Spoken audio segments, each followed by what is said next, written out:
दोस्तों तुरंत के तुरंत आपको मिलेगा दोस्तों 2000 रुपये आपके बैंक खाते में। जी हाँ, अगर आप एक किसान हो तो आप सही वीडियो को देख रहे हो। तुरंत 2000 रुपये आपको 1 घंटे के अंदर 2000 रुपये आपको मिल पाएगा। सरकार 19वीं किस्त से पहले ये पैसा सभी किसानों को भेज रही है और ये वीडियो देखने के बाद आपको भी मिल जाएगा। आप देखिए दोस्तों, यहाँ पे मैं एक आपके सामने स्टेटस दोस्तों दिखा रहा हूँ। स्टेटस आप देख सकते हो दोस्तों, यहाँ पर इनका यहाँ पे एफटीओ प्रोसेस आ रहा है 13वीं किस्त में, और यहाँ पे देखिए यहाँ पे आ रहा है 13वीं इंस्टॉलमेंट पेमेंट डन। मतलब तो इनका पेमेंट डन हो चुका है, आप लाइव देख सकते हो। तो यहाँ पे देखिए बैंक नेम भी नहीं आ रहा है, यूटीआर नंबर भी नहीं आ रहा है। यहाँ पे देखिए पेमेंट मोड आधार आ रहा है, अकाउंट क्रेडिट दोस्तों डेट भी नहीं दिख रही है। मतलब यहाँ पे साफ-साफ लिखा है कि पेमेंट डन हो चुका है, लेकिन पैसा इन जो है नहीं पहुँचा इनके बैंक में। ये एक ऐसे किसान है, जबकि यहाँ पे पेमेंट डन भी आ रहा है।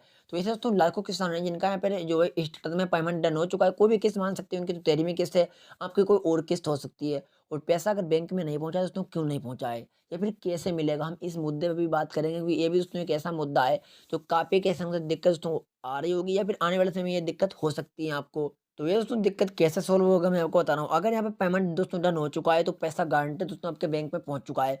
आपको किसान कहेंगे यार यहाँ पे फिर बैंक नेम और फिर डेट क्यों नहीं शो हो रही है? देखिए दोस्तों, सरकार कोई भी किस्त भेजती है तो उसके तुरंत डेट नहीं शो होती है। ये मेरे पास पहले का स्क्रीनशॉट है। मान लो सरकार आज 19वीं किस्त भेजती है, मान लो एग्जाम्पल के तौर पर। तो दोस्तों सरकार जो है 19वीं किस्त तो भेज देगी, लेकिन 1 हफ्ता आएगा, तो मतलब 1 हफ्ता लगेगा जिसमें ना तो यहाँ पे डेट शो होगी, ना बैंक दोस्तों शो होगी। तो 1 हफ्ते के बाद दोस्तों फिर यहाँ पे डाटा शो होने लगेगा। तो आपको समझ में दोस्तों आ गया होगा। तो अगर पेमेंट डन आ रहा है कोई भी किस्त में, तो डेट वगैरह के दोस्तों और बैंक के चक्कर में ना पड़ें, अपना डायरेक्ट खाते को चेक करो। जी दोस्तों, अब यहाँ पर कुछ लोग ये भी कहते हैं कि जो मेरा फार्म में खाता लगा है, उस खाते को मैं चेक करता हूँ, उस बैंक में भी पैसा नहीं पहुँचा। तो इसके बारे में भी समाधान लेके आया हूँ। देखिए, अगर उस बैंक में आपका दोस्तों पैसा नहीं पहुँचा है, तो दूसरी बैंक का चेक करो। ऐसा होता है काफ़ी लोगों के पास 2 खाते होते हैं।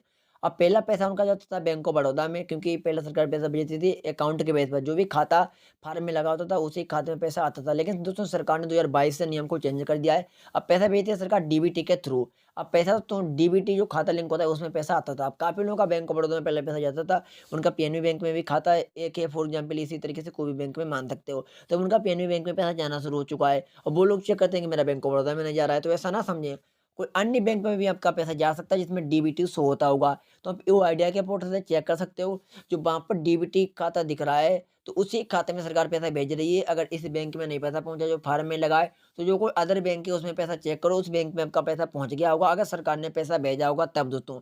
सरकार अगर पैसा नहीं भेजती है, तो वो अलग बात है, क्योंकि भेजा ही नहीं तो पहुँचेगा कहाँ से? लेकिन सरकार ने अगर पैसा मतलब भेज दिया है, डन आ रहा है, तो पैसा पहुँच चुका है। अब ऐसा नहीं है कि जो बैंक लगा है उसी बैंक में पहुँचा, कोई अन्य बैंक में भी जा सकता है, आपके बैंक में जाएगा, ऐसा नहीं कि दूसरे बैंक में पहुँच जाए। दूसरे बैंक में कोई भी जाने की आवश्यकता है ही नहीं, दूसरे बैंक में पैसा जाएगा भी नहीं। तो आपको अच्छे से समझ में आ गया होगा कि पीएम किसान का दोस्तों जो है पैसा कैसे तुरंत के तुरंत मिलेगा, अगर आपका नहीं आ रहा है और पैसा आप सोच रहे हो कि हमारा बैंक में नहीं मिला है। तो अगर इन्फॉर्मेशन अच्छी लगी हो तो आपको दोस्तों समझ में आ गया होगा। अगर वीडियो अच्छा लगा हो लाइक करना और चैनल को सब्सक्राइब करना। Thank you.